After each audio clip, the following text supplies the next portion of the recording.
Sorting through the vote and confusion, hundreds of thousands of people have waited in long lines in the city in order to cast their ballots early. But in New Jersey, there are questions about whether you can vote in person. CBS 2's Cory reports.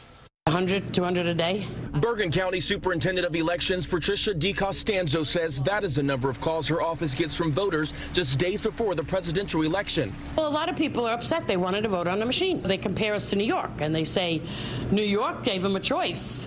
But back in August, Governor Phil Murphy made the choice to sign legislation for mostly mail-in voting for the general election. People choosing to vote in person can only cast a paper provisional ballot on election day, while a handheld device will be available for voters with disabilities.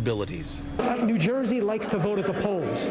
Because of that, Essex County Clerk Chris Durkin is anticipating potentially long lines. And since half of the polling centers will be open, he says more workers will be brought in to help. There will be more poll workers at each polling place to handle the special needs of each voter. This is across the state of New Jersey. Meanwhile, in New York City, more than 706,000 people have participated in early voting. Despite long lines, that begs the question, who is responsible? If some of the elected officials who are now criticizing us had helped us try and get early voting sites, we would have had more. The Board of Elections has failed. Senator Michael Gianaris is proposing a bill requiring every county to have one poll site for every 25,000 registered voters, so that in a democracy, casting a vote is not this chaotic.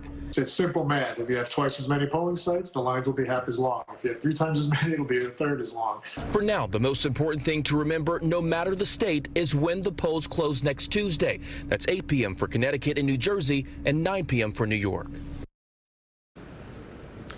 And the atrium at Lincoln Center, which is where we are now, is one of those polling centers in New York City. Now, throughout the tri-state area, the timing of the results varies. Connecticut and New Jersey both say it could take days before those numbers are released, while New York says unofficial numbers for in-person early voting and Election Day voting will likely be released Election Day night.